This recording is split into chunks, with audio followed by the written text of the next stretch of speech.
Sí, sí, sí, sí. Este, y para dar un ejemplo de liberal típico de esa concepción es Sarmiento. Claro, ¿Sí?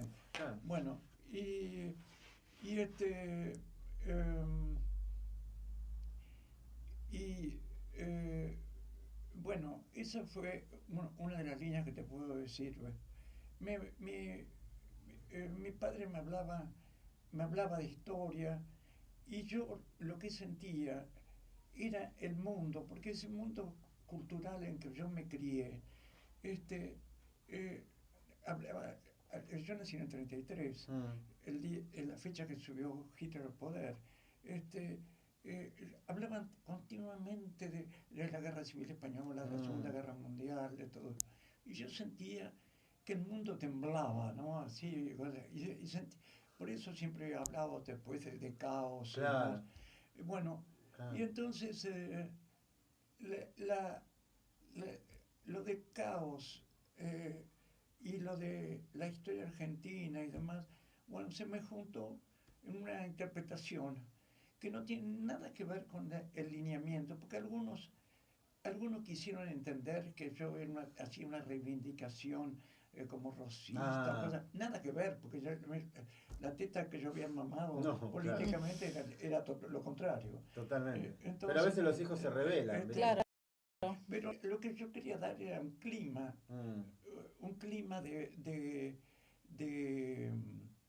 de historia, ¿no? Así un clima de pasión. Y por eso en esa serie que la hice en mayo del 61 y que era, eh, mi primera exposición fue en octubre del 59.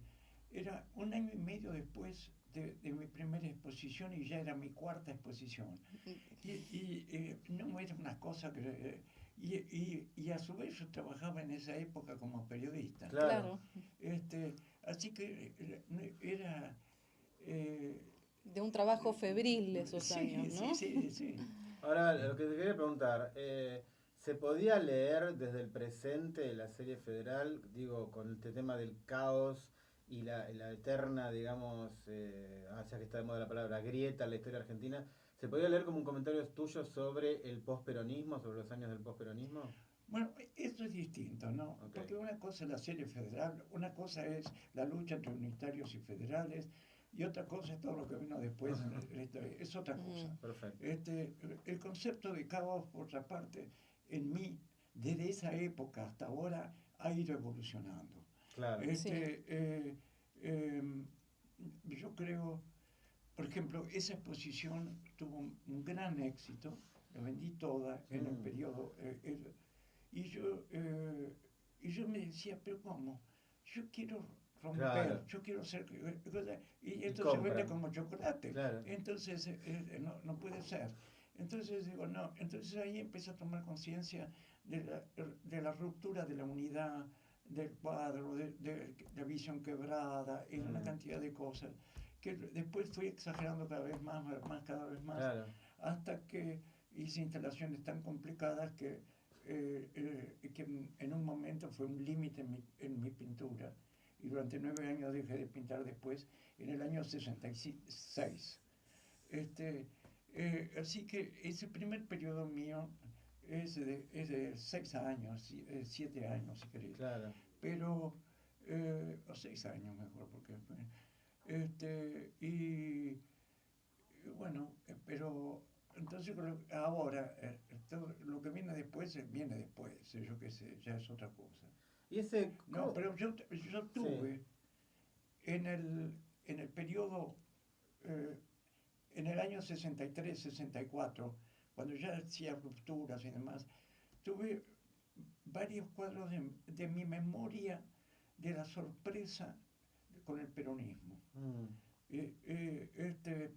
Bueno, está en el Museo Nacional de Bellas Artes, Introducción a la Esperanza, claro. tal vez es uno de los cuadros más conocidos míos, y que es un cuadro, un cuadro en grises que muestran una multitud Ujú, y arriba por encima claro. del bastidor se escapan otros bastidores más chicos Son pancartas, con Mm. ¿no? pancartas. Claro.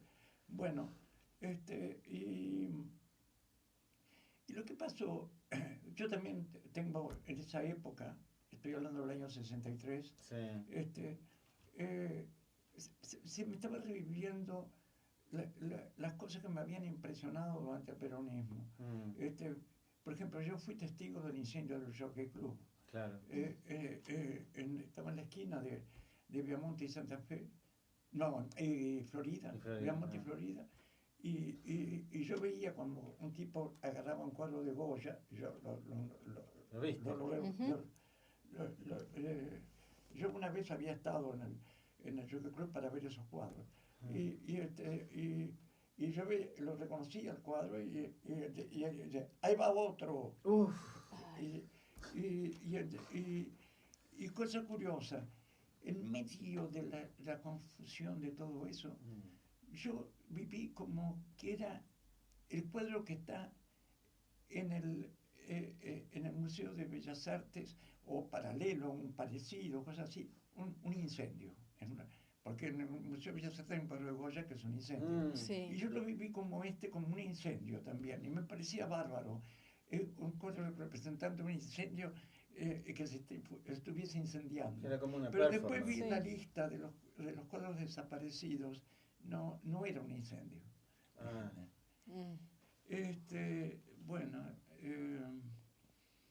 entonces creo que te respondí la Sí, sí, no importa si responde, pero fue muy Es lindísimo. interesantísimo todo. A mí me da Sí. mucha curiosidad ese periodo en el que dejaste de pintar.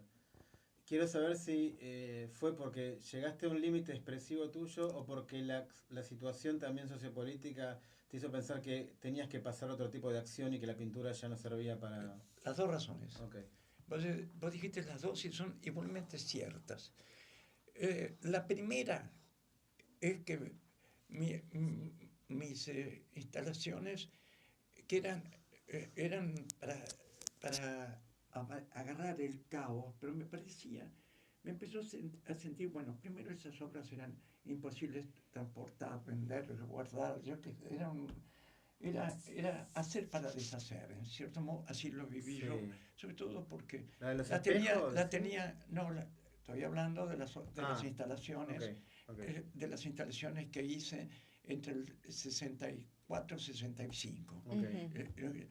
Y yo estaba en Nueva York en ese momento, las había puestas, bueno, pero ahí sentí el límite, un límite. Y cuando volví, era muy difícil, en el 68, yo estaba con la beca Guggenheim, volver con todo eso era casi imposible, ¿no? Claro. Y entonces la, la, la, las tiré. Bueno, hay un mito que yo mismo elaboré, que las tiré al Hudson, pero No. lo cual no es cierto, pero es próximamente cierto, porque yo vivía a orilla del Hudson, y la tiré, pero la tiré En un tacho. en el basurero de la casa que estaba. Pero lo otro queda como una leyenda Sí. romántica. No, más lindo Pero lo del río. Dejémoslo del río. Queda mejor. lindo eso, Claro. que lo tiene el río Hudson. Sí. Y era para esa época también cuando empezó a disolverse el grupo Nueva Figuración. No, ya se había se disuelto. fue disuelto, claro. El grupo se disolvió en el 65. Y Duró muy poco el grupo. Pero yo te estoy Sí. hablando del 66. Sí, el grupo duró 4 años. Ahora, la otra razón que vos diste para que... Eso es más... eso era una cosa de época, justamente. Yo empecé a sentir, por algo hacía esas instalaciones, que ya el mundo que vivíamos no era un mundo simbolizable, y que era un mundo que llevaba toda la energía artística al escenario social. Claro. Pero eso no lo sentía yo solamente, lo sentía mucha gente. Sí. Hay Marcuse tiene un párrafo en uno de sus libros que lo dice con toda claridad.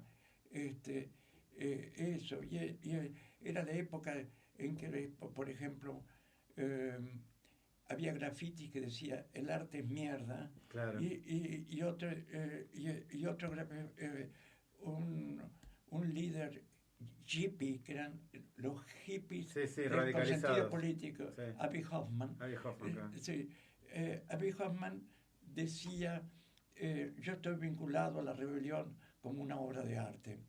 Quiere decir que con la misma intención, para unos era mierda y para el otro era el objetivo fundamental. Pero lo que pasa es que ahí era una cosa, era la proyección de la experiencia artística al campo de lo social, Sí. y la otra era un rechazo al arte encerrado en Burgués. la cultura artística y en esa cosa. Burgués. En eso de objetos que se venden, Claro, y demás. por eso. Ahora, pasó el tiempo. Y después de los 60 vinieron, que acá, yo estaba acá, los 70 bravísimos y demás.